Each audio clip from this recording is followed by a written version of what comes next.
All right, I'm here. This is another episode of the Critical Introverts podcast. I'm your host, Senor Filth. I'm with the regular Benevolent Asshole.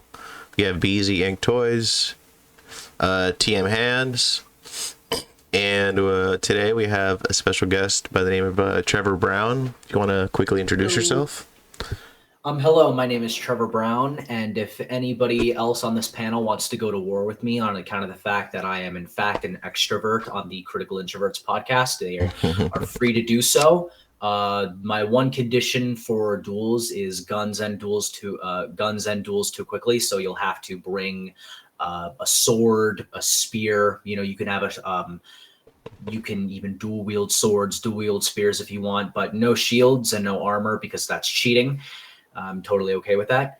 And I run a website called Acropolis News Network. You go to theacropolisnews.com. It's an amazing website where I have an anonymous writer because he doesn't want to reveal his name.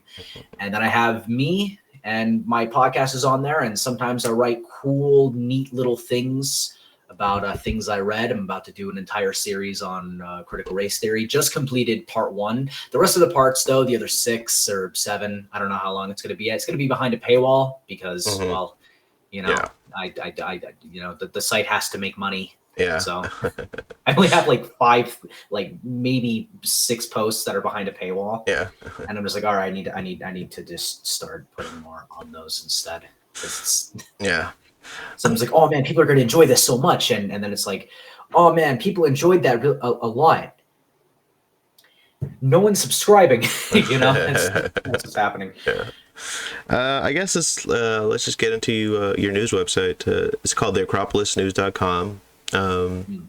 I guess just what made you start that website? Yeah. Well, I have this podcast called The Trevor Report.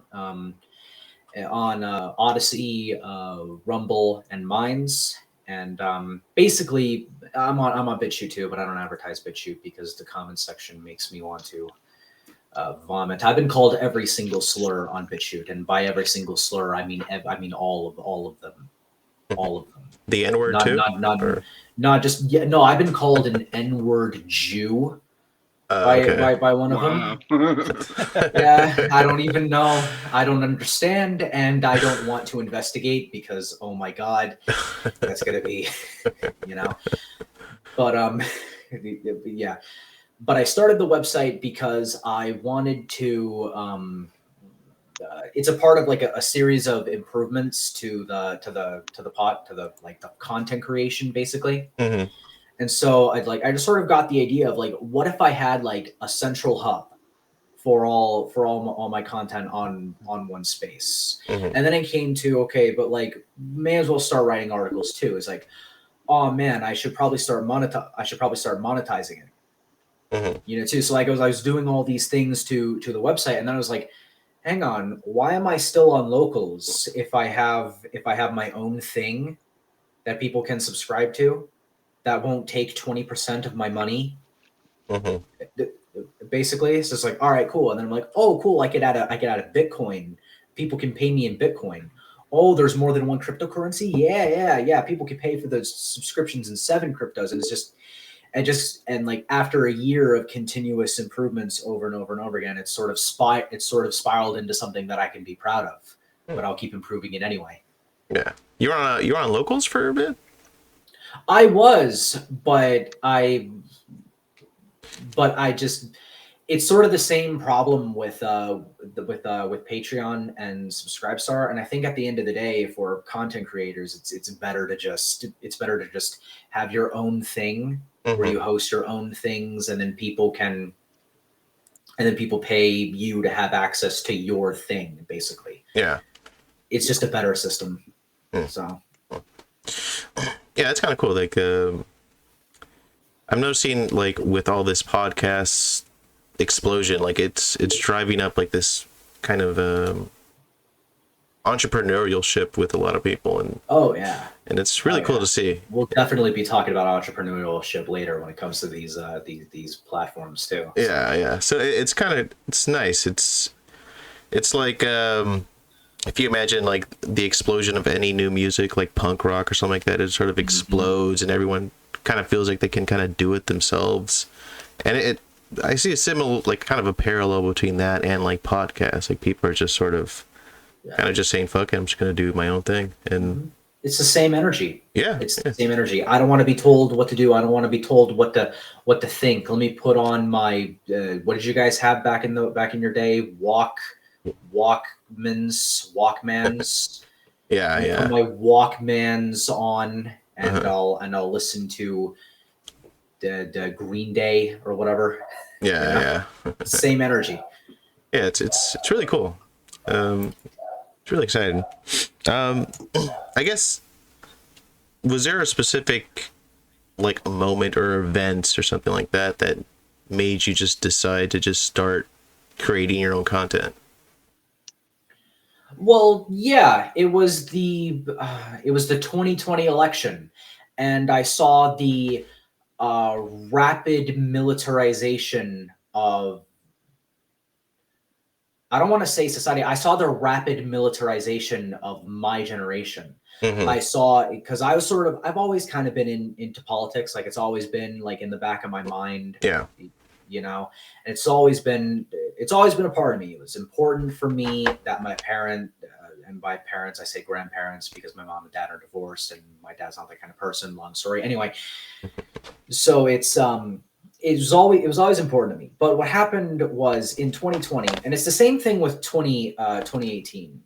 If you don't mind me going back a little bit, in 2018 there was this event called March for Our Lives. And during the March for Our Lives event, I basically watched as a bunch of people, because I was in high school back then, a bunch of my peers around me who had absolutely no idea what they're talking about. Their experience with guns is the whole Batman trilogy, 28 caliber round, which isn't a thing. 28 caliber round isn't a thing, and their whole thing's like, ban assault rifles or whatever. It was just after the thing in Florida. But it's like, okay, there's one thing for someone to politicize a school shooting. It's another thing for a political party to essentially steal my generation's political willpower in order to use as like a trophy display against the president of the United States, because it essentially culminated into Marco Rubio and Ted Cruz going on to CNN and to represent like the pro gun side as a bunch of children that the corporate press militarized. It basically shouts a bunch of ad hominems at them, and then the corporate press says, all right, we're done. Nice conversation, nice debate, much democracy. We're gonna So what you're telling me is you're not a fan of David Hogg.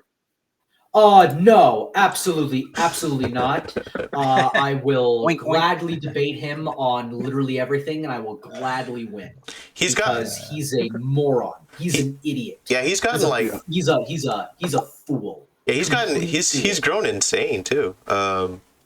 I saw. When was he normal? Damn, I can't remember when it was. Oh yeah, I think it was there was some pro-gun rally, I think in Virginia, like a year or two ago, and he made a video saying that it's going to be like full of Nazis and stuff like that. And he was, at the time, he was even saying that he was getting like death threats from Nazis and shit, and he had like a shaved head.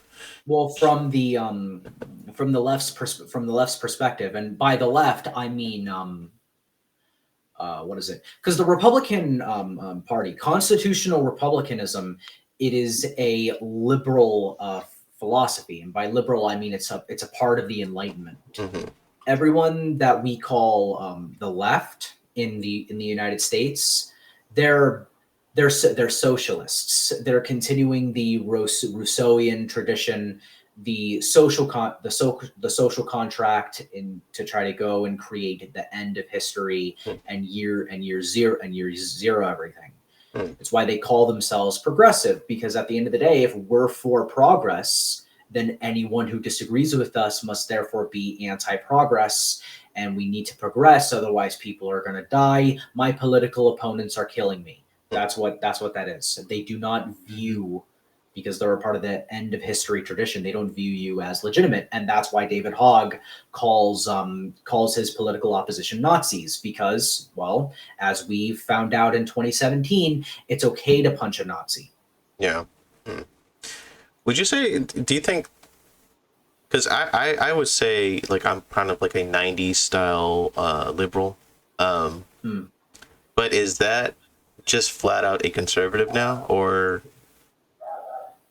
like conservative is also a slur, and conservatism is a very specific philosophy.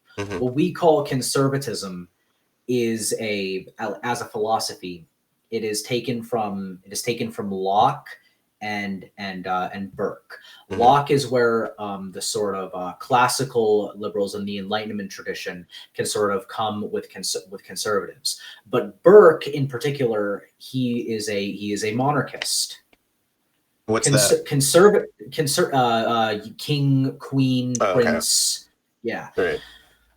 But monarchists in particular, well, and there's also like a religious faction of conservatives as well. Like, a conservative doesn't necessarily mean monarchy, but when this is why I don't use the word conservative. It's because the words conservative, it was used by Robespierre, who was carrying the social contract written by Rousseau in his back pocket as he was decapitating people with the guillotine, the systematic slaughter of tens of thousands of people that he called conservative, reactionary, capitalist. You can go on to the list. That is exactly what these people call you. You can have whatever position you want. You can even agree with their fundamental axioms. You can even be a Marxist socialist. It doesn't matter. It doesn't matter to them, because if you do not work with them on absolutely everything, well, then you are maintaining history, and therefore the end of history, therefore year zero. Is that related to like this weird something I've kind of noticed, especially when I was in school a few years ago, like this attitude towards tradition? Like, there's this snarky, I don't know, like this disrespect to anything traditional. Like, even when it comes to art, like traditional art is seen as like, PU, boring, blah blah blah. But as if brutalist art is any better, as if postmodern art is any better, Yeah. Funded by the rich and carried down through. We can go on a whole rant about that some other time. But what is it? Because tradition is the opposite of progress, the complete opposite, like by definition. And then so the cool part is we've arrived at the collection of very like many like sort of when leftist dog whistles, like they're left to circle around for a bit, and then they come together and they both believe the things to be true, but they're both not true, right? So if a conservative is someone who is for tradition, well, a Nazi is an inherently revolutionary movement. The origin of Nazism, it has the letters S and C in the middle. It makes the sh sound. It's a French word. The term fascism comes from when leftist Marxists in France saw what happened in the Soviet Union, and they're like, wow, that's bad. We should probably not continue. We should probably not do that in France. And then they split up. The Marxists, the traditional Marxist stayed Marxist, and the fascists said, okay, that didn't work.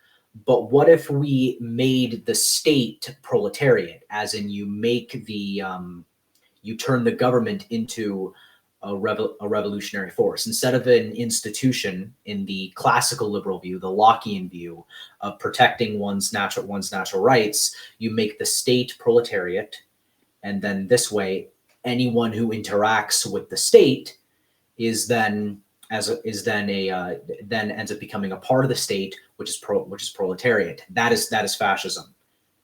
And the National Socialists are the German version of that. The Nazis basically went, so that class view of history thing, it's actually the Jews that are capitalists, and it's the Aryans that are the proletariat. That's word for word what the Nazis did. And that's why the Italian fascists looks like the Nazi regime with their and the Soviet Union. It's why they all look the same. They all do the same things, and it's why the Twitter cultists on the internet, and I say they're cultists because they refer to their own beliefs as a religious experience. Is why they say woke. Yeah. It's why and Robespierre killing tens of thousands of people through decapitation humanely. It's why it all looks exactly the same, because it all stems from this idea that you can create the perfect idea and you can create the perfect society by eliminating everything that comes before. And that anyone who stands in that way is an enemy of progress. They all do the same thing. And when the Nazis do the Nazi salute, and the BLM people do the thing with the fist, right? That fist is the red salute. Yeah, definitely. Yeah, but it's more than that. The BLM people have, through critical race theory, it was an inherently black nationalist doctrine. Your sound is getting a little weird. Mine? Yeah, move closer to the mic. Yeah, it kind of sounded like you hit the microphone like underwater. Yeah, so sorry. Which is an inherently black nationalist doctrine. Year zero. Okay. Which is an inherently black nationalist doctrine. These black nationalist types, through the movement of Black Lives Matter and critical race theory, have turned into the American version of the Nazis. It's just American Nazism. It's the exact same thing. And the reason why these are all the same thing, why you can create all the connections to one another, is, for one, Hitler references his inspiration as reading Das Kapital from Karl Marx. Kimberly Crenshaw, a critical race theorist, a prominent critical race theorist, draws from Antonio Gramsci, who was too radical for the Italian fascists, and he spent a lot of time in prison because of it. The point I'm trying to make is the reason why all of these evil regimes of the 20th century look the same, and why the progressives and the black nationalists and the sort of gender Puritans that you see, why those regimes look the same, and why those factions coalesce with one another, is because they're all part of the same failed abortion of trying to end history and make reason and try to bring about the supremacy of reason. It doesn't work every time, and it doesn't matter if it doesn't work every time, because even if it did work, it's provably an immoral thing to do to people and society. Wow. I had never heard it broken down like that. That's something else. Maybe I need to pick up a copy of that critical race theory book that you read. Well, if you do the critical race theory book, you'll understand where they're coming from. In order to understand the gender radicals, which I haven't done yet, and that's my own term for them. You probably know what I'm talking about. Yeah. When I say it, you'll have to read queer theory in order to understand Antonio Gramsci. You'll have to just read. I think he wrote like 2 books, if I'm not mistaken. I sort of found a PDF of the book legally, and that's all I'm going to say about that. And to understand the Marxists, you'll have to read critical race theory, and to understand the National Socialists, you'll have to get Mein Kampf legally through a PDF on the internet. Basically. It takes a long time. It takes a long time, but it's worth it because you could spot the dog whistles from a mile away easily. Yeah. But it makes perfect sense because, inherently none of it makes any sense. You'd have to purposely alter the channels of communication, the institutions, everything that we're seeing being pervaded in society today. Yeah, you'd have to do that in order to. You'll have to colonize society. Exactly, and that's why we see such an uproar with Elon Musk now. Because personally, I'm on the fence with Elon. I won't say if he's a good or a bad thing, but either way, he has been the biggest threat to their cog in quite some time. So that's why, they're coming. That he's come under fire by their hand so much these days. It's crazy. What do you think makes people so susceptible to buy into this shit? Why are we the ones that see through the bullshit and so many people just have no idea, and even explaining to them is impossible? I'll say that I almost fell for the critical race theory trap a few times myself while I was reading this, because I would have to say that there's no such thing as a philosophy that gets something 100% incorrect. Yeah, if that makes sense. Because if it got something 100% incorrect, no one would be able to believe it. And the same thing goes for religious ideologies as well. What matters about things is central claims. The central is central claims. The the feminists believe that the United States, and more broadly speaking, the Western world, is a patriarchy. That it is a society that benefits men for the purpose of benefiting men. That is provably false. Yeah. Oh, sorry. And they also believe that all men benefit from it. That is provably false. And the reason it's provably false is because we need one homeless man. One homeless man proves that all men do not benefit from patriarchy, let alone 75 or whatever the percentage, up in the middle 70s of the homeless population. The Marxists are wrong because their central claim is that capitalism is an inherently oppressive structure. Well, that didn't work out that way. The critical race theorists believe that society is an inherently white supremacist power structure. Also, integrationism is white supremacy. Also, meritocracy is white supremacy. Also, colorblindness is white supremacy. And you could kind of see how if you've defined a bunch of good virtues as a moral evil, and if you've defined things that are, and if you've defined a moral framework that abolishes racism, as a societal, as an influence in society, and to be honest, in terms of mentality as well, if you define that as racism.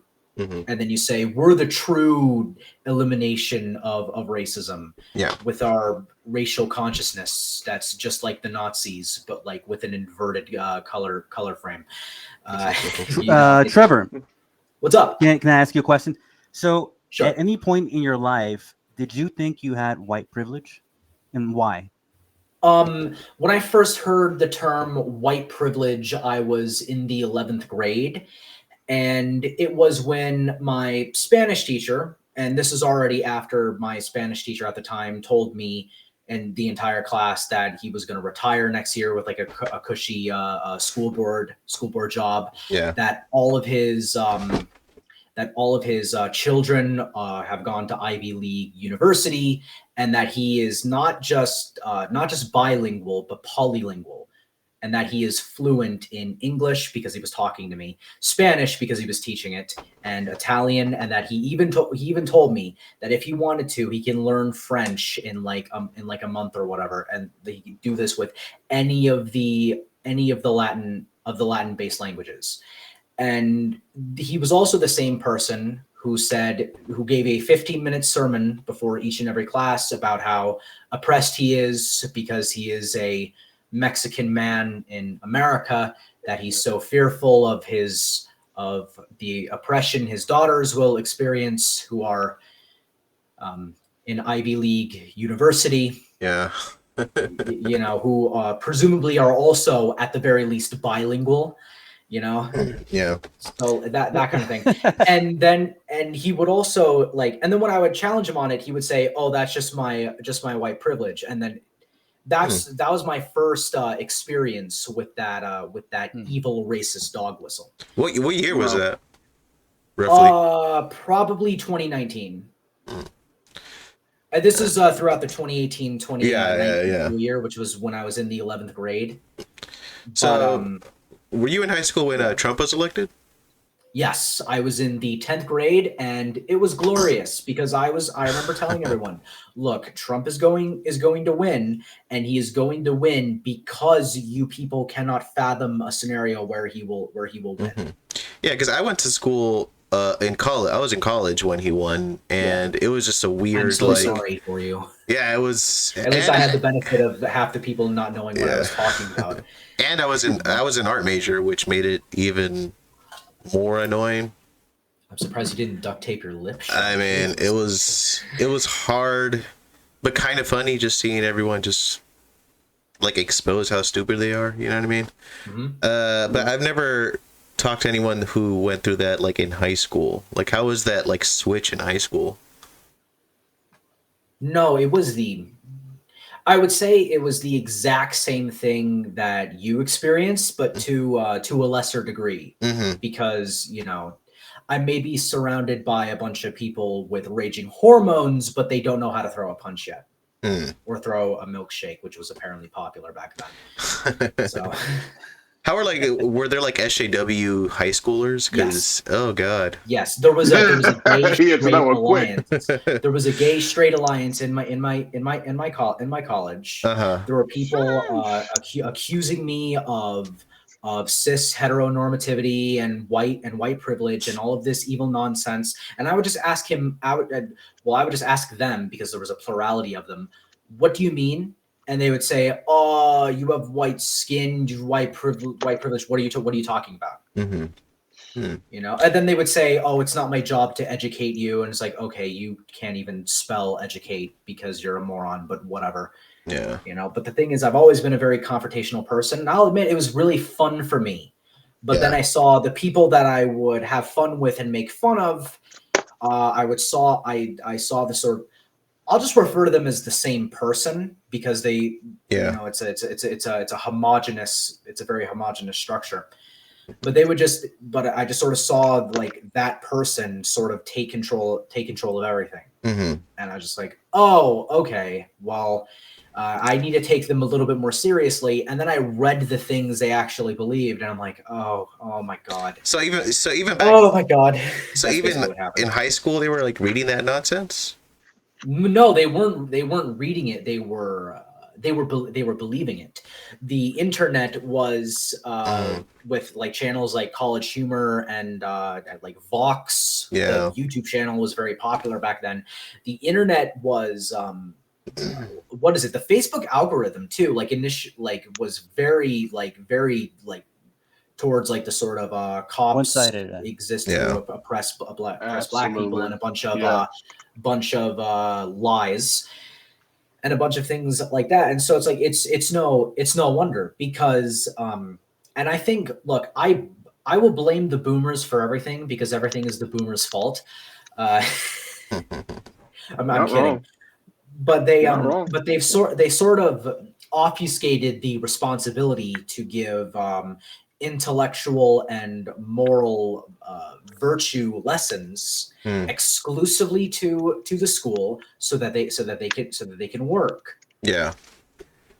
You know, and it's sort of one of those things where, hey, you know, I would it's not my parents' fault, because my parents got divorced because my bunch of things I can't talk about my dad, because your stream will end up getting taken down. But yeah, so what was it? Oh yeah, kids in high school. Sorry, I just lost my train of thought. Can you guys help? It happens on the show. I was just saying, like, how the hell were like kids in high school getting this stuff? Like in college, I understand because they're taking whatever. It is because here. Look, I'll just get to what I was getting at. It's because teachers go to these colleges, and they're not trained to teach. They're trained to year zero everything. Yeah.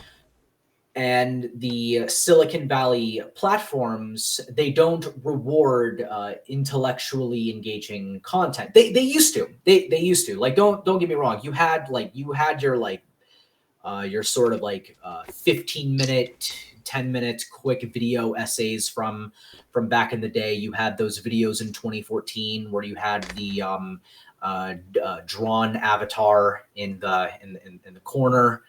Or whatever, talking about with a video playing, and then like the video would pause, and the person would be like, "All right, so okay, folks, so this is how this is wrong in like all of these ways, folks."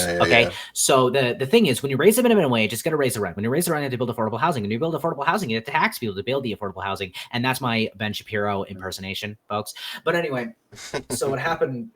Not bad. Like those used to be rewarded, and then. It's sort of a very, very strange and weird coincidence how all of these Silicon Valley editorial policies seem to be used to weaponize children. And by children, I mean everyone at sort of college age and younger. Yeah. So we're talking about like anyone from the age of like 10 to like 25. It's designed to weaponize them along with a particular framework, because these do not... Because at the end of the day, everyone in my generation, and me included, I was scrolling through Instagram reels leading up to this. Yeah. You know, everyone in my generation is like, Black Lives Matter. Hang on, I need to do my Smeagol impersonation. Hang on a sec. Black Lives Matter. Trans rights are human rights. Trans rights are human rights. Abortion is a human right. I have a human right to kill that baby. I want to kill the baby. Give me more dopamine. It's my precious. That's basically what my generation has become, and the metaverse is another thing along those lines. Of it is the Silicon Valley people are really, they're not good people. Yeah, they're not. Yeah, you know. And we'll get into that too, I'm sure. Yeah, I mean, when I was in school, I noticed that like the meanest people were like the SJW people, like they're preaching tolerance and all this kind of stuff, which is admirable, but like their approach to it was so mean and nasty, and well, that's because it was never about tolerance. It was more about breaking down the we talked about how tradition has to be thrown out because it stands in the way. So it was never about tolerance. They never wanted you to just put up with it. It was all about getting you to the point where you're ostracized from the conversation, so that they can continue to steamroll and astroturf everything, so that they can keep it going. Yeah, that's where Foucault comes in, and he's part of the same thing. I forget the actual essay. He hang on, let me just look it up, because getting the name of this is very important. What's the essay called? If I just get a list. Yeah.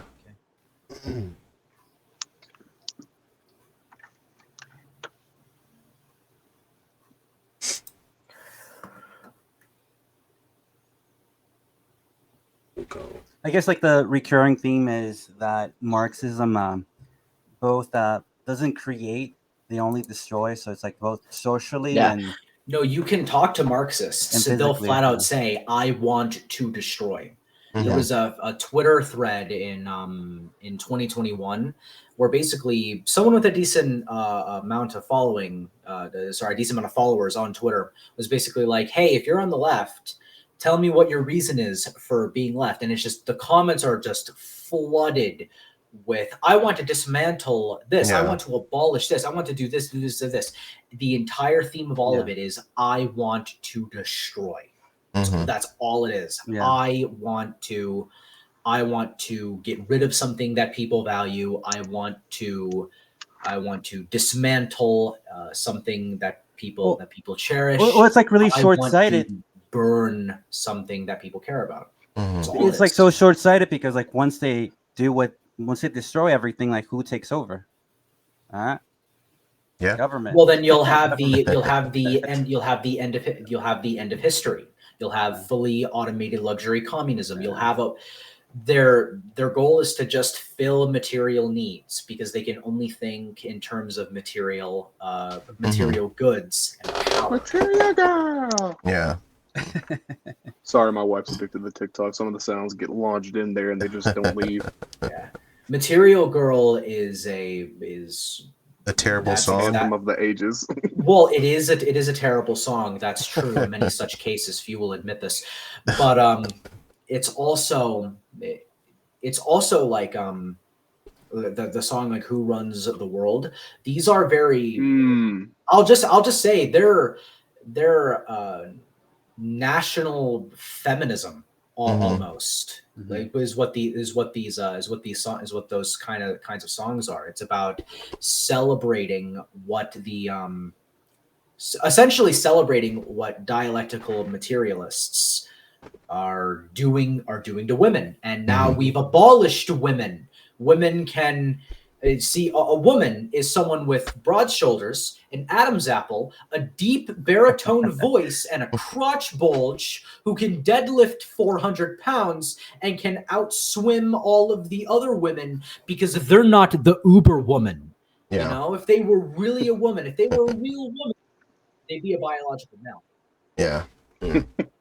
The number 276th man can become the number one woman. And speaking of Madonna, 400. I don't know if you guys remember what she used to look like. She doesn't look the same. Yeah, like she looks awful.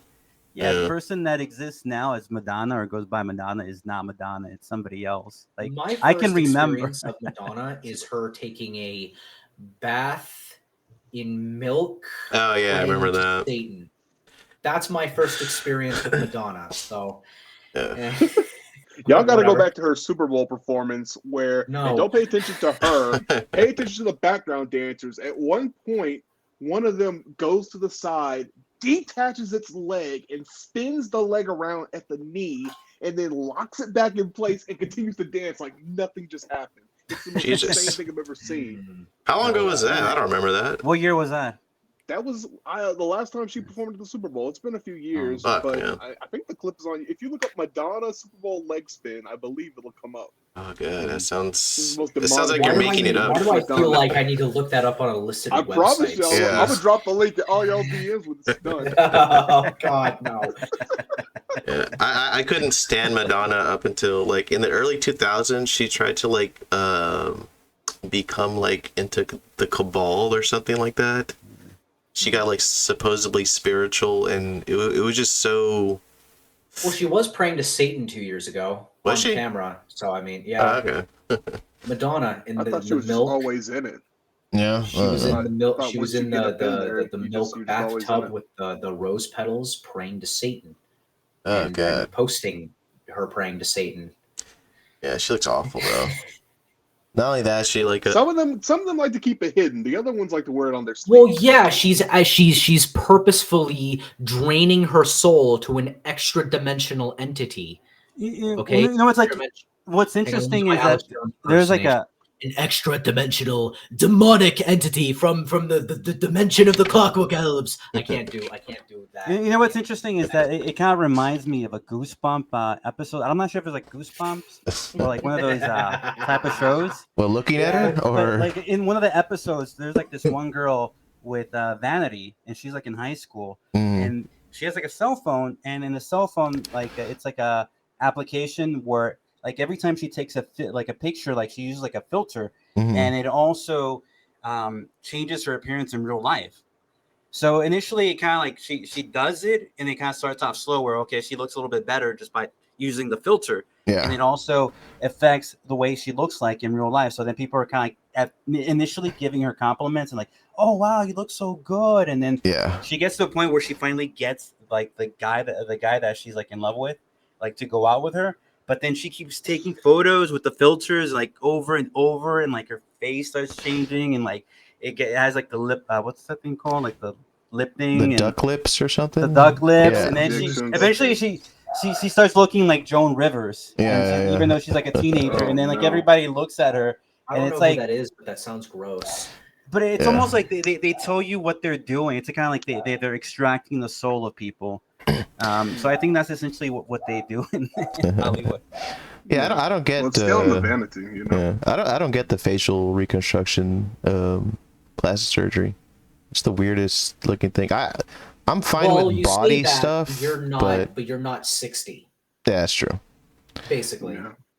But you know, I think she would have looked okay if she didn't fuck with her face. She looks like, she looks like a fucking like a Madonna? Dick Tracy villain now. She looks fucking odd. Like a goon. Yeah. She was Madonna. Two She was in more the movie. Alex Jones conspiracy theories to be proven true. That the elites are, well, I don't want to say pedophiles because that's actually been proven true. That they're all clones, and that that one's probably not going to be true. But then again, all of the others is like, that's probably not going to be true. Yeah. You know. We're living in the And Alex then, Jones is right era. Take it with a grain of salt. Yeah. Yeah. I thought he was just a funny man with funny voice, but no, he's Yeah, me too. Yeah. Turns out the whole gay frogs thing, the frogs weren't gay. The chemical was turning them trans. So it actually wasn't being hyperbolic enough, is why the conspiracy theory was wrong. That's the Fuck you, Alex. You got it wrong. how dare you, sir? You know? I guess let's go more since you brought up Alex Jones. Let's just go into like just alternative media. Yeah. Because it's kind of nice. Like we mentioned, I don't know if we were recording, but like this explosion of podcasts is just like becoming this new thing. It's this new form of media. People can talk and really get in depth with any topic, any subject matter. What do you see for like the future of mainstream media within the next 5 years, I guess? Within the next 5 years, I see their I see the New York Post, like all of these sort of like more article based websites. I see them still existing because people like me need something to point and laugh at, pretty much, and that's how they'll continue to exist as an industry. But I think some legacy media will survive and others will not. It just sort of depends on what they do. Like right now, CNN isn't doing it right, launching a thing with a subscription service. Yeah. I'm saying that who also launched a subscription service the wrong way as well. I should have waited till I was popular enough. Right? Yeah. But CNN decided to wait until they were no longer popular to launch a subscription service, which it's not gonna. It doesn't work. And what is it? But I think Fox News will survive because Fox News, like, look, I like one person on Fox, and it's Tucker. You know, like I'll watch like if there's a clip of Tucker, I'll watch Tucker. Hannity, like no. I don't know if Bill O'Reilly's still on there, but no. I'm not gonna watch it. I'm not gonna watch Ingram. She's not pretty anymore. No offense to her. You know. Was she ever? She's a blonde chick, so I mean, you know, that's just kind of how that works. You know, blonde hair, blue eyes equals pretty. Simple as. But it's like I think they'll survive because they're not like they're opinion pundits. You know, they're not trying to deceive you. Whereas like when Brian Stelter goes, "You're watching reliable sources on CNN," the most trusted name in news. It's like, okay, You're first giving him off, That's too like much too much. credit. Yeah, too much You're energy. giving him too much credit. Too much You're giving him energy, too much Crystal. credit. no, like You're watching. there's this. You're watching reliable sources There you on, go. on CNN. No, You gotta bring it down. no. There's no way he introduces his own show. There's no way he introduces his own show. Okay. Oh, if he did, I haven't Oh, watched an okay. episode of his show. I've never watched reliable sources because I saw like the commercial for it. It's like Trump, Russia collusion. Is it real? Is it not real? It's been a year and a half. I sure hope it does. But it turns out not to be real. But anyway, but Brian Stelter and Rachel Maddow, like they're deliberately deceiving you for money. Like that's the kind of thing that's not going to survive. I think what's going to happen is The Hill commissioned their sort of like populist program where they have a right-leaning populist and a left-leaning podcast person to come onto the podcast, and then they come onto the podcast and they talk to each other and they have a fun and day old time, and it's a nice, neat, balanced coverage. They get some things right, they get some things wrong, but at the end of the day, I think people have finally realized that it's not that there's no such thing as objective journalism. There's no such thing as objective reporting. Or at least in the American sense, we've never had objective reporting. Yeah. The New York Post was founded by Alexander Hamilton, I believe. Yeah. Or was it Alexander Hamilton? Yeah, it was. Is it the New York Post? Yeah, I believe it's the New York Post.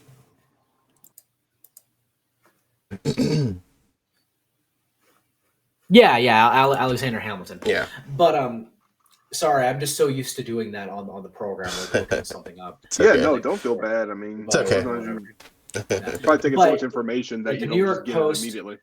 Yeah, the New York Post was founded by Alexander Hamilton.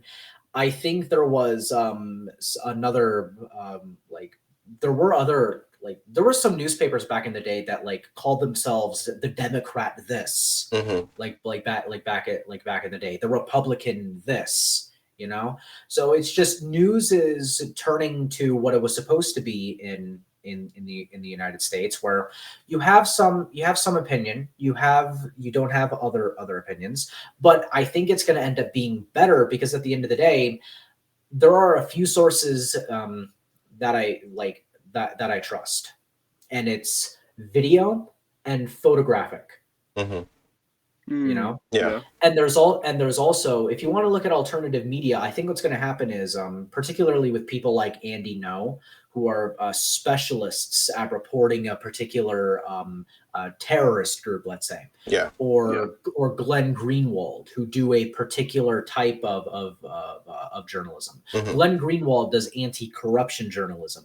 Andy No does anti-terrorism journalism. Things like that. I think people will just start through like Patreon, Subscribestar, or even their own website will just start donating their money to journalists the way people donate money to pundits. And I think that's ultimately a better system. So like if you want to follow the person, and if you find the person charismatic enough or whatever, you'll donate to them. And if not, then they provide their stuff for free, or you could get extra content from the charismatic journalists that you like. And I think that's a better system. I think the legacy media will exist to some degree. There's just too much money behind it. Like unless the power grid goes down and then everyone just gets like some kind of psychic transmission from space aliens to like destroy all the printing presses or whatever, I think the news media will always exist in some way. I think it'll just like everything will change over time, but it'll have the same characteristics. Like it'll have the same sort of cultural integrity, if that makes sense. I just had a notification from the Wall Street Journal that said that NASA people are giving aliens a roadmap to Earth. So your cool. theory there might not be too far from accurate. Oh my God. The Washington Post is talking about aliens? No, it's the Wall Street Journal. Wall Street Journal. I wouldn't be surprised.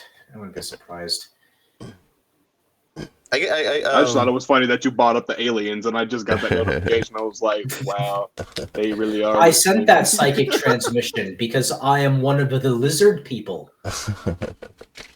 Dun, dun, dun. Why do you think, like, if you take someone like Alex Jones, like, what do you think he kind of represents as far as, like, the future of alternative media? Because I see him as mainly, like, why I've been just a fan of him is just through his entrepreneurship. Like, he's just been a guy. Yeah. He just did it on his own, and, like, we all know his name. You know what I mean? Mm-hmm. Which is admirable. And I would say it's not what Alex Jones, like the entrepreneurship, but like, don't get me wrong, like he made his own like YouTube thing for his videos, like band.video. I was even thinking of joining it, even though I do a lot more electoral stuff, politics and stuff like that. I was even thinking of joining it, but it's just it's not about what Alex Jones does. It's about what he represents, if that makes sense. And it's the same thing that Elon Musk represents, and it's the same thing Donald Trump represents. It's the same thing Tucker represents. And you could just kind of go down the list. Excuse me. Yeah. But it's what is it? This is sort of the I don't know if it was the first article or if it was the second article I ever posted, but it was like this super clickbaity title. You know, I think it was called "Why the Histories of America and Rome Are So Similar and Why That's Disturbing," or like something like that. Yeah. And the point I made in that article is that there were these two people, Tiberius and Gaius Gracchus.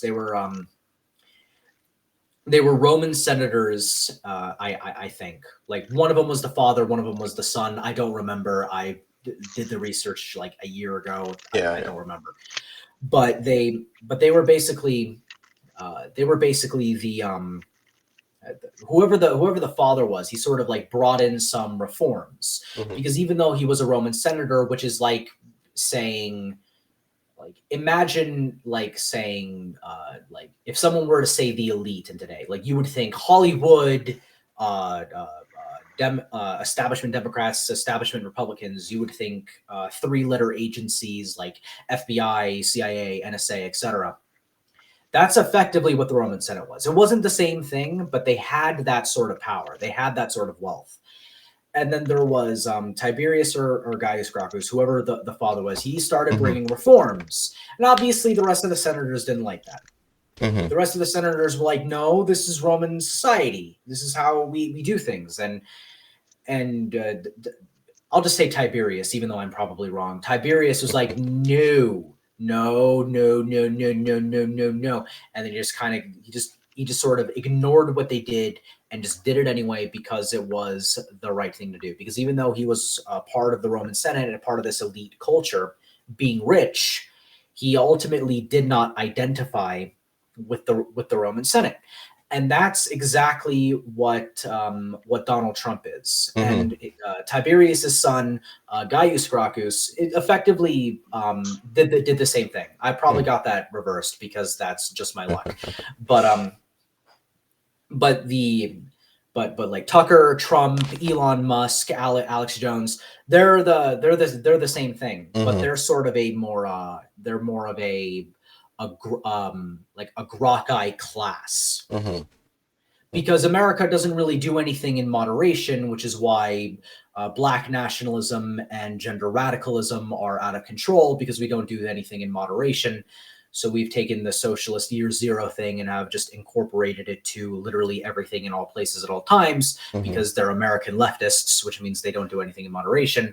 The sort of the populist energy is sort of manifesting itself into this grok-eye class. If that makes sense. Yeah, I got you. And I posted that on my Instagram. No one knew what I was talking about. I just sort of posted on the story. I declared myself a grok-eye, and I just refused to elaborate, and I left. You know, and that's what happened. Do you also think and I'm proud to be a part of that? If that makes sense. Do you also think that people like say an Alex Jones type, like he's a threat to the machine because he has like a kind of like, he brings it like through kind of he's just like a regular dude doing the news. He's not like, he doesn't speak like an intellectual. He doesn't, his presentation isn't the most professional thing out there, so it kind of shatters that whole like I think people are so used to the news being presented in such a professional way, using like calm words and all this kind of shit. It's not that he doesn't present himself as a newscaster. He has a Cheyron on the bottom of the screen about things that are going on. He has a thing that goes on in the background. He reads documents as he's presenting. I'm saying this as someone who's watched like maybe 1 or 2 Alex Jones videos. Yeah, same here. Like in my lifetime, right? But it's like, how do I like? Well, isn't he playing like a character? Well, that's what he apparently said in his lawsuit when his wife kind of fell for targeted harassment campaigns. That's what I call cancel culture. Yeah. But, you know, it's like something that we kind of talked about too. Like, how do we make like the information that we have, because it's like so it can be kind of depressing sometimes. So I think his way of like show his I guess product, his presentation is like his like his over the top sort of melodramatic character. So it's kind of like an act. I'm not even sure like that's like how he really acts in like real life. I'm thinking that's no, just, like, he doesn't. He goes on other people's presentation podcasts and he talks usually normally. Yeah, that's just like his presentation. Yeah. To be fair, if you had that voice, you talk like that too. Yeah. Like, let's be honest. No, it gets people's attention, for sure. Yeah. But there's something about him. If like you could scream like that, you would. You know, it's just how that is. But there's just something about him. Like, Baba just stink. You're Baba to smell like sulfur. It's like a wrestler giving the news, like just like Ultimate Warrior, or like your dad or something like that. Like your Theo, just like doing the news. You know, I think there's something about him. That's why I think like so many people like. I think he's rather underappreciated because he gives like just regular people a chance to like finally start to speak about this kind of stuff and not leave it to... the regular people do end up speaking about this stuff, and 2 things will happen to them.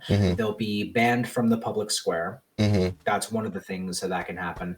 Or the second thing that could happen is they don't get banned from the public square because maybe they're not even on social media platforms. What happens is they'll talk with their friends, they'll talk with their family, and then you'll get these permanently online losers who like hear something happening, and then they'll get their cameras and they'll be like, yo, I got a fascist over here. Oh yeah. And then later on, after they've made a complete fool of themselves, they'll be like, Black Lives Matter, threat their human rights. So, while they're trying to upload, you know, just blah, blah, blah. All Republicans are racist, evil Nazis. Yes, you can be a revolutionary and an anti-revolutionary at the same time. Haven't you heard of what a reactionary is? A reactionary is a racist, sexist, classist, homophobic, alt-right wing neo-Nazis. That's what they are. That's what they are. He just like me, for real. Damn, I lost my train of thought. Holy shit. Fuck. How dare you, sir? I was gonna say, like, to continue on, like what Trevor was saying, like, I think what the problem with that too is like that's really annoying. Is that I wouldn't really care like if they had like a difference of opinion, but it's never a good argument. It's never okay. Like nobody's like everybody. There's no point. Yeah, there's everybody no point in arguing with you according to what they believe. Like, you are for history. Yeah, like anybody, like I don't care about like anybody making fun of like Trump or like anybody that I, for the like most part, like agree with, as long as it's like a good argument. Like nobody's like everybody should be free of criticism. Like everybody, it should be a good argument, something that like like that makes sense. It never makes sense. It's all propaganda. Do you think people are like somehow intimidated to have these kind of conversations? Well, I'd imagine people would be scared to talk about a religion other than Christianity, or God forbid, be an atheist during the Middle Ages. I'd imagine people would be very, very afraid of saying what they believe because they might be, well, killed. Yeah. And while it's the same, and this is sort of the same thing, because no one's actually dying from these targeted harassment campaign mobs, then people think it's fine. Mm-hmm. But the problem is, if you look at cancel culture as digital executions, which is exactly what the people who are too afraid to speak up like that, you'd have to conceptualize it that way. It's, oh, I need my job so I can feed feed my family, or whatever. That mentality needs to stop, because what's going to happen is you're going to I'm going to look directly into the camera, which means looking directly at the viewer, and I'm going to say this, okay? If you are not fighting against them when you believe that you should, because you just want to feed their family, you just want to feed your family, then understand that your stomach will be, and your kids' stomachs will be full up until the point you refuse to build their concentration camp. At that point, they will throw you and your kids into the concentration camp. They did this all throughout the 20th century, and they're going to do it again. They've literally rationalized their positions the exact same way, and they've declared anyone who disagrees with them as an enemy to what they believe is the ultimate good. The ultimate good that includes the systematic slaughter of the people that you care about. Simple as. Well, like I know somebody like it that works like in social work, and you know, like how they kind of like made it mandatory for like them to like get the jab, and that person ended up having to do it like a couple of times, and then I find out later on that that person knows somebody that also works in the same kind of field, and they resisted, and they still work. So I understand, like I don't blame people like that have that excuse, like, oh, okay, like I want to feed my family, but at the same time, yeah, it seems like a lot of people are getting kind of like gaslit, where they say they're going to fire you, but they don't. In some cases, they don't. This person is working in social work, and somehow she fought it. When I was in class, there was a what is it? When I was in class, a few weeks ago, I had a sub for health class. It's a super easy class, and the school, or I should say, San Bernardino County had rescinded their mask mandate, and the school rules didn't label their mask mandate as part of the dress code. They said per CDC guidelines, per San Bernardino County's guidelines in relation to CDC guidelines, we have the mask mandate. So if San Bernardino County and the CDC had lifted those restrictions, so I was in class, and the teacher was like, "You need to put on a mask," and I just said, "No, you can't make me." She then accused me of making a political stance, and I said, "My personal autonomy is not your concern. It is not political." I didn't say it as elegantly, because it was sort of like, she didn't even say, "Hello class, I'm your sub, this is my name." She walked in, looked right at me, and said, "Put your mask on." Yeah. And I'm just like, what? You know? And what she said to me was that, "I'm going to have to ask you to please leave." And I said, "No, I don't have to. I've done nothing wrong." And then she said that, "I'm going to report you to the police." Wow. And I said, "Go ahead and file a..." Yes, she threatened to call the police on me. I think that there's 2 layers of like authority to go through before police get involved. Yeah. So I said to her, "Go ahead and call the police." And this is when an entire like class of adults were heckling me to just do what she says. And then I did exactly this. I turned around, I looked at the class, and I said, "Don't tell me what to do. I am well within my rights." And then I also said that even if it was a law, it is an immoral law. It is an illegal law because it violates the Constitution. Yeah, like what I noticed too, like teachers like There's no point in rights if you don't assert them, and only you can assert them. Yeah, I don't think the teachers were really fans of like the mask either. They were just kind of like She was afraid, like they're like all part of the union, like because I mean, how do I go about this? Because behind the backs of like the kids, they wouldn't wear the mask. I've seen teachers like where you would like go into the classroom and like right when the kids would leave the classroom, like they'd have like a whole little meeting like for them. They wouldn't have like a mask on. They'd be eating the little brownies and just talking crap about the kids. Yeah. Don't tell me how I know this, but I know this.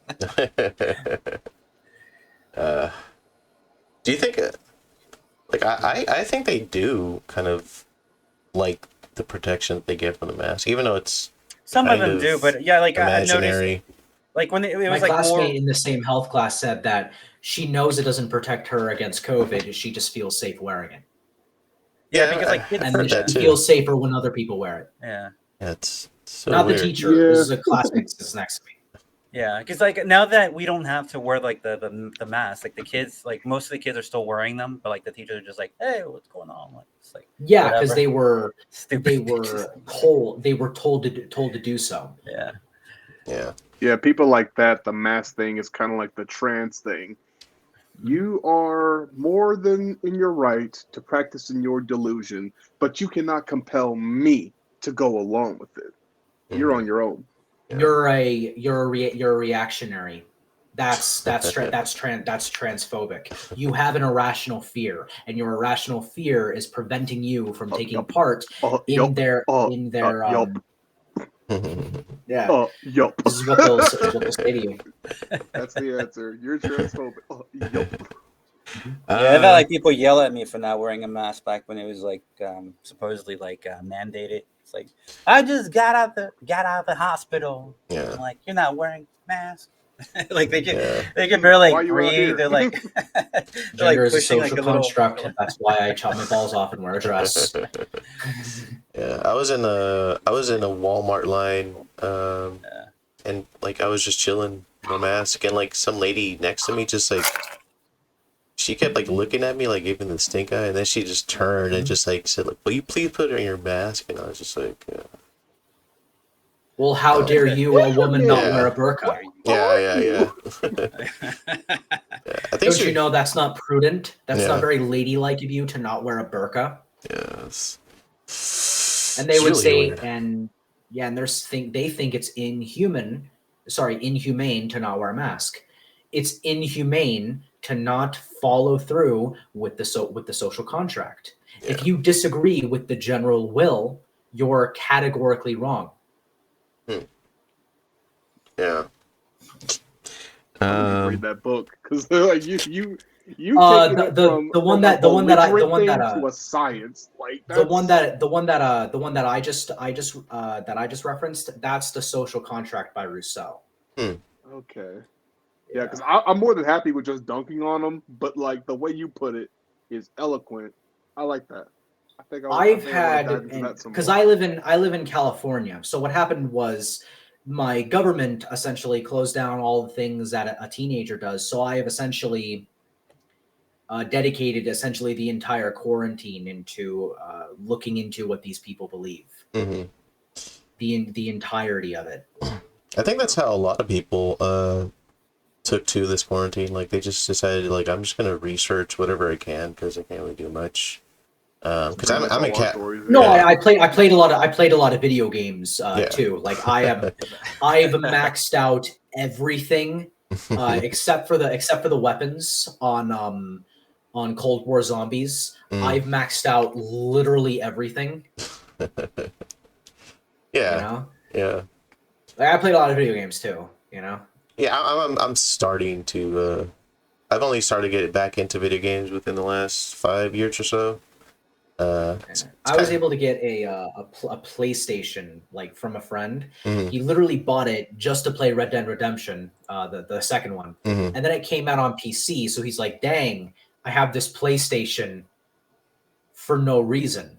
PS4 or 5? A PS4. Okay, yeah. And then so like this is before the PS5 came out. It was like 2 years before the PS5 came out. Mm-hmm. And so I basically got a brand new PlayStation, like half off, Nice. with like a bunch of different games.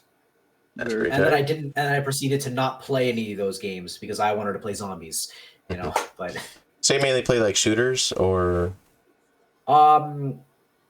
I like strategy games, and what I like about zombies is like it's not a shooter game. It's a strategy game. Mhm. Like you got to make life or death decisions essentially like in the blink of an eye. Mhm. And you have while you sort of explore the map or whatever, and like get your equipment to like live Mhm. throughout the sort of round based structure before you're making those like intense life or death decisions, you end up making permanent decisions that can only be undone through failure. Mm. That's why I like it. That's cool. Also, I can exploit spawns, which is fun for me.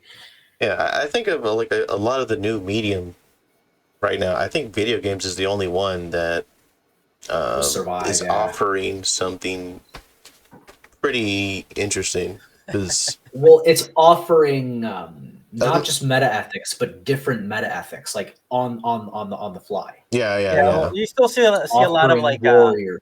It's offering warrior spirit. It's offering like Minecraft. Like all of those kids that play Minecraft, Mhm. they're gonna go on to do great things. Minecraft. Yeah. Lessons in Minecraft, you know, a lot.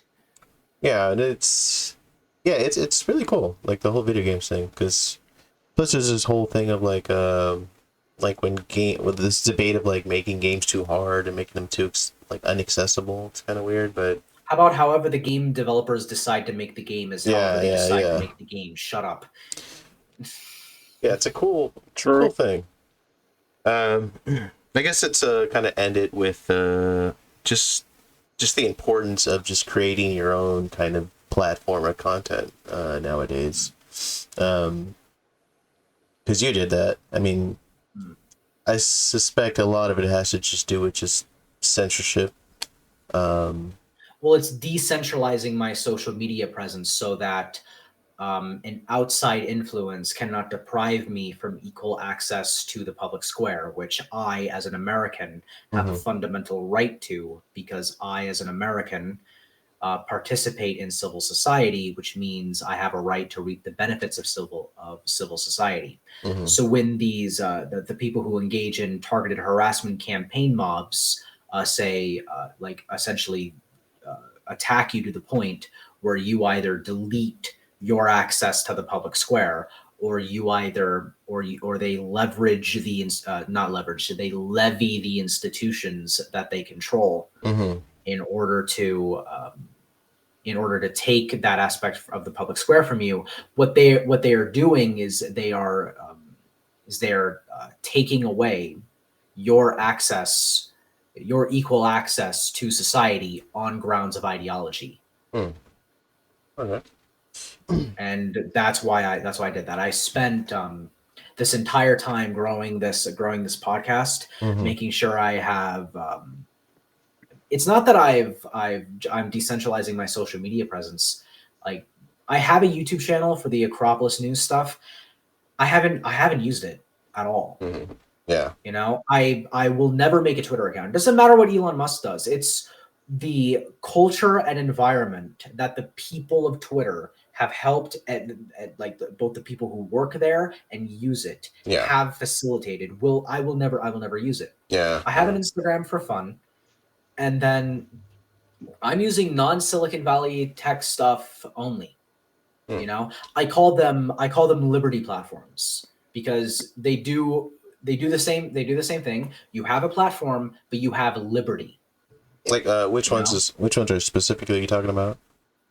The ones the YouTube versions of it. So this is how I draw the distinction. When I say Silicon Valley, you know what I mean. Yeah.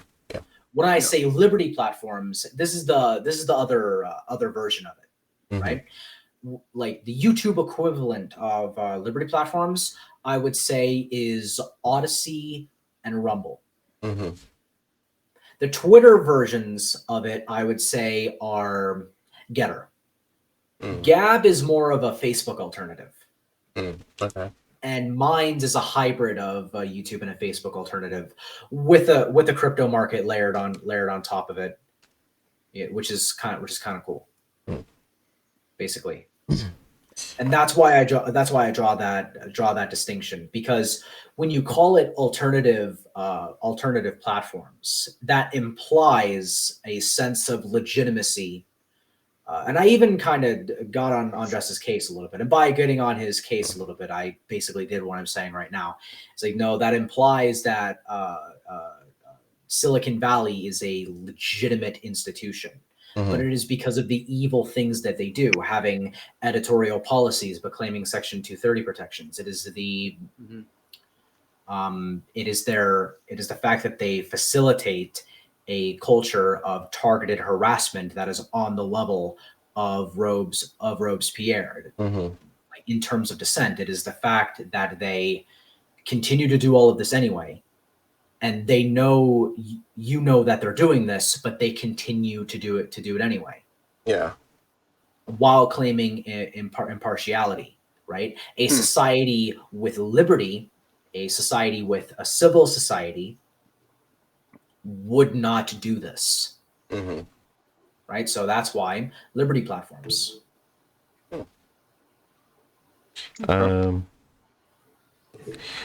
I guess when it comes to like the alternative media, like the Gab and all that stuff, like Liberty platforms. the Liberty platforms. That is the name.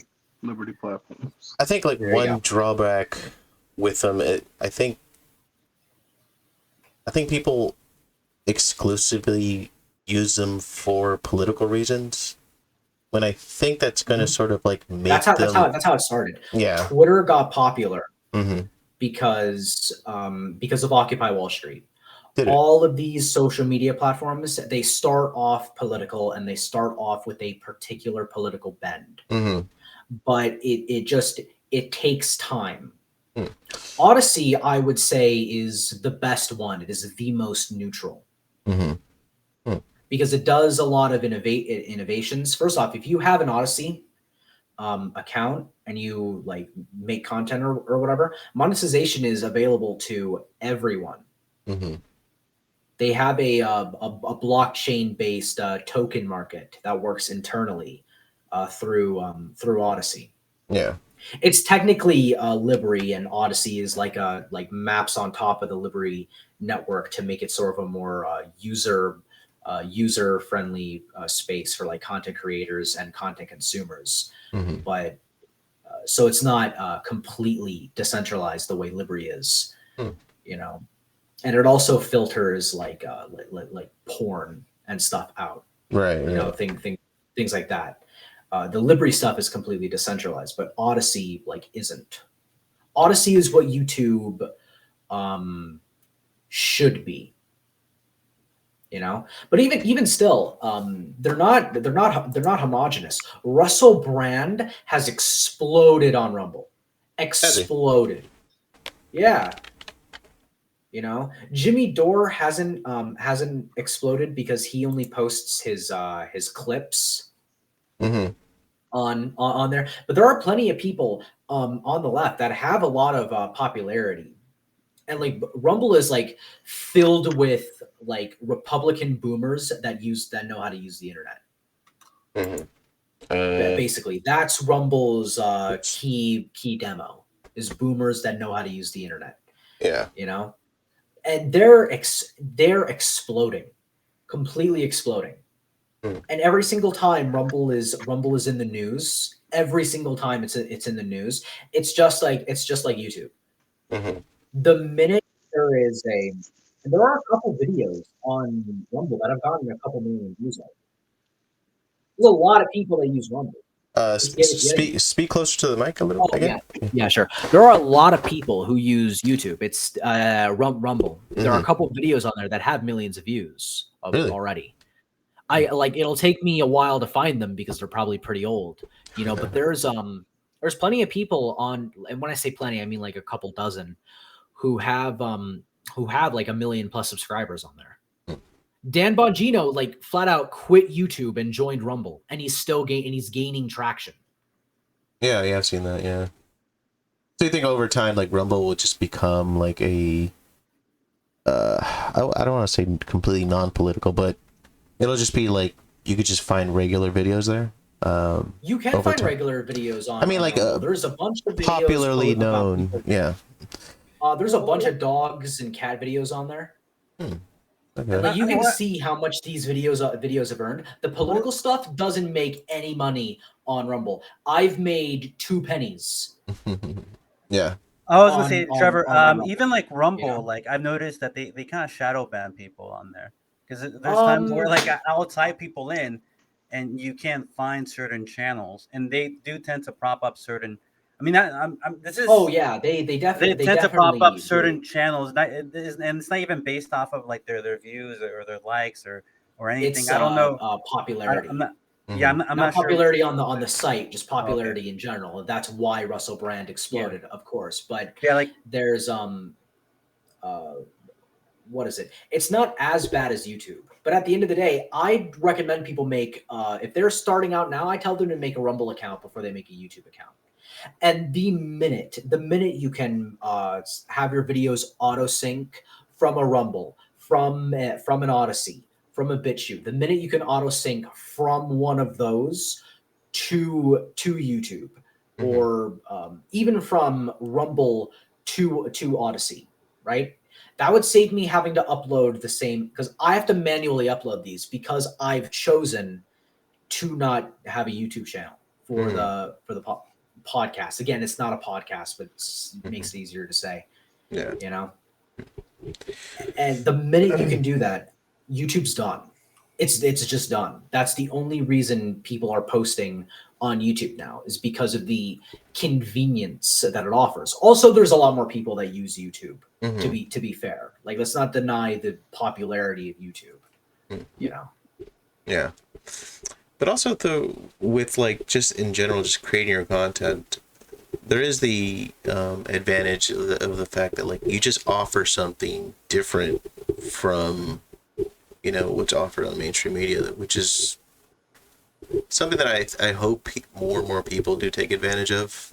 I mean, even if it's, you know, opinion based, or maybe it's just art based, or, you know, I don't know if you make cartoons or something like that. Just start making your own shit. There's a huge art community on Minds. A huge art community. Is there? Okay. Yeah. There's 3 types of people that post on Minds. There's the people that post politics. There's people that post art, and I'm including like music and stuff in there.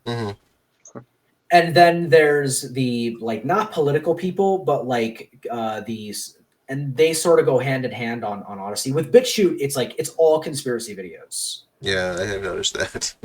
You know, like it's all conspiracy videos. They all either have like an anime avatar or like a regular. I'm saying this as someone who has an anime avatar, but the thing is, like, I commissioned a custom image, like as part of a logo for the thing. Yeah. You know, so that's why it's different, because I say so, and that's basically how that works, apparently.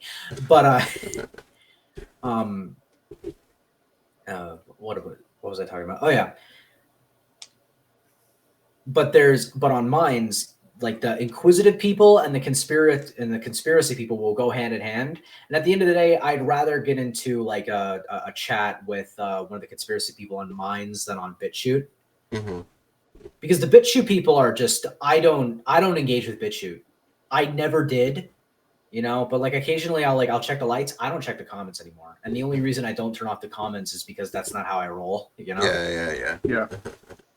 But they're just like a lot of like people are very pleasant on Minds. It's a very like traditional hippie space, you know? Yeah. And there are right-wing hippies. I never thought I'd say that, but there are right-wing hippies, and they're like all on Minds basically, and they're chill, you know?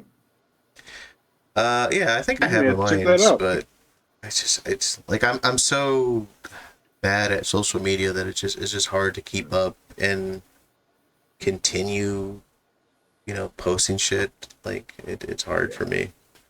Maybe it's an old man thing. I don't know, but half the battle with this content stuff is just being consistent with it. yeah. Last week I made an announcement that I like on Monday, because I do the Trevor reports Monday, Wednesday, and Friday, and I made the announcement that I was changing the schedule to Tuesday, Thursday, and Saturday because it allows me to recap more news and things like that. It allows me to like cover more present stories while recapping the news and stuff like that. And at the end of the day, like I couldn't be consistent with it, because at the end of the day, there's no physical like return with content. Like even by the time you like it does make money, right? And I don't make a lot of money, but even the tiny amount of money that I have made with this, it doesn't like it's not like paper money, because of like with everything, I probably made maybe $20 so far with it, because it's still in the hobby phase, right? Yeah. But like maybe $20, and that's like by the time this year ends, and that's including the fact that I offer a $10 subscription and a $5 subscription. Go to theacropolisnews.com/Mount-Olympus. But anyway, so need old plug right there. But that's it. That's including that. Yeah. Only one person has subscribed, and it's the $5 one. And I cannot repeat his email name because I think it's one of those fifth email addresses that you have to like prevent your wife from knowing a few things. If you catch my drift, that's what this name is. Only because you're saying this on YouTube. It's because of YouTube's editorial policies, which is why I can't say a thing that I know to be true because it'll take your video down. So and that's why I don't do YouTube at all. Yeah.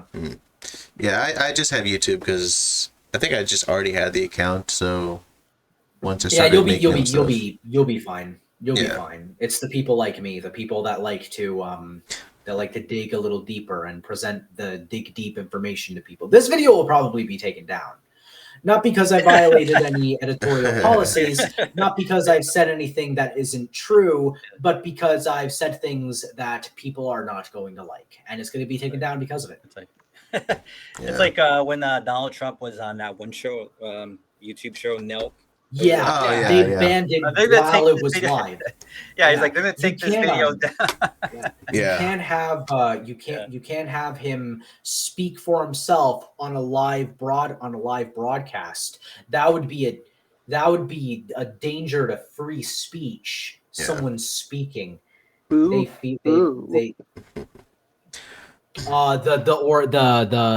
orange man, the bad orange man that I don't like. Let me state for the record, the YouTube record to the Silicon Valley gods with the demon horns, that I believe the orange man is bad.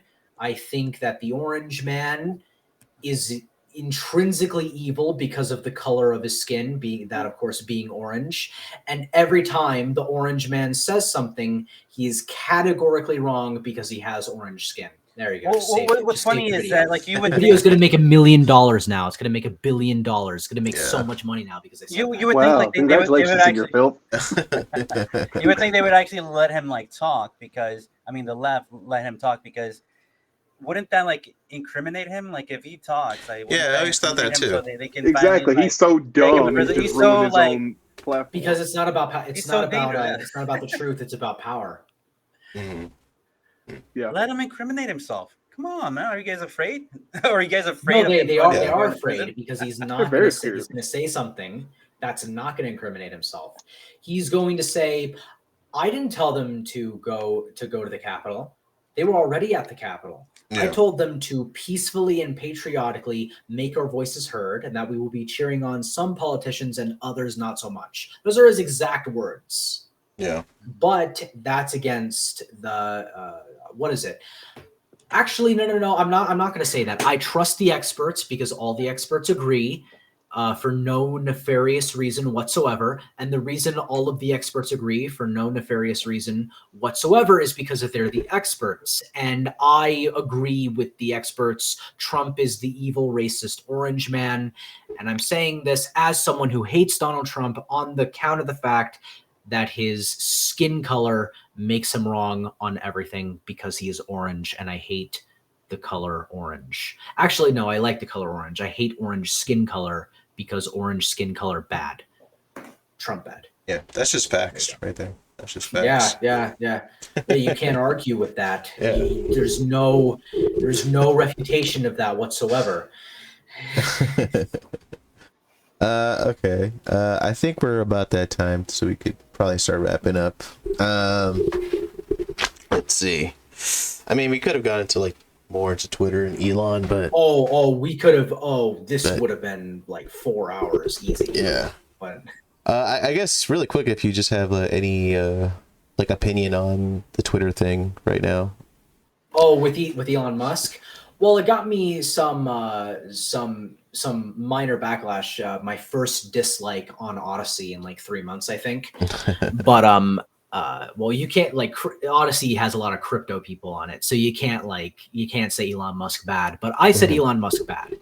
Yeah. But what I said was, it doesn't matter if, and I've said this in 2 Trevor reports now. It doesn't matter if Elon Musk owns it. Mm-hmm.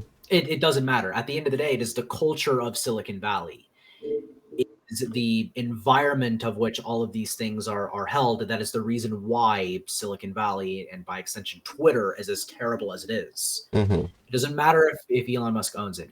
Disney, okay, the CEOs, they had no idea about the grooming that was going on. They had no idea, and you could see in how they reacted in their press releases. They had no idea whatsoever that their entire bureaucratic body was essentially pro pedophile.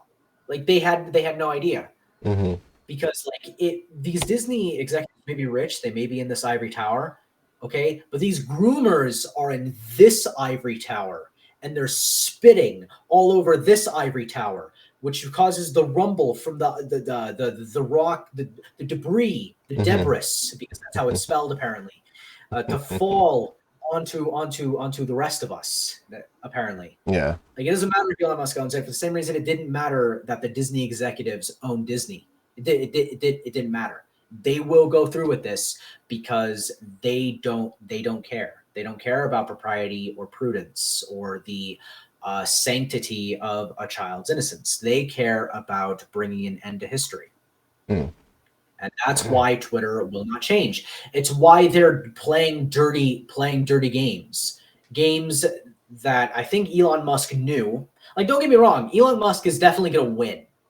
Mm-hmm. Definitely, you could see it in his actions. He definitely read The Art of War, gave it a quick overview before he decided to do this. But he's going to win, but it's not going to matter. It'll cause some internal turmoil. I think for the first few months or whatever, Elon Musk is going to essentially go full God Emperor. Yeah, that's why I made today's video. I portrayed him as Caesar leading a Roman army. I should have replaced all the Roman shield symbols with bitcoins, but that was But at the end of the day, it's don't get me wrong, it's nice. It's a cool spectacle. It's nice seeing the Grok class do what it's supposed to. And win, but I don't think it'll change as much as we think.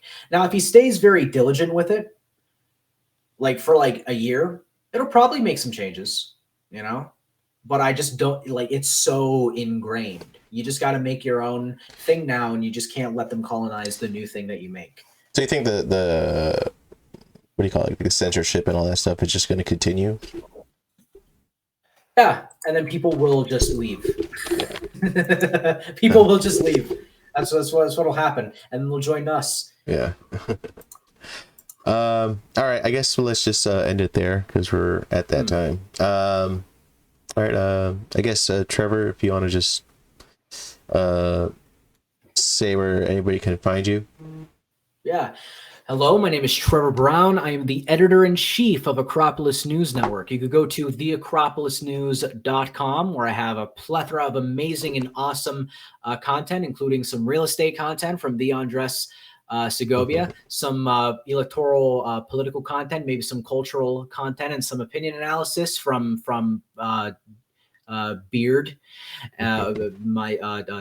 from me, the awesome person Thinbeard. You can watch my podcast on This Just Trevor from any Liberty platforms of your choice, be it Minds, Odyssey, Rumble. Don't watch BitChute because I'm probably gonna end up deleting BitChute in the coming months. I just don't like it at all.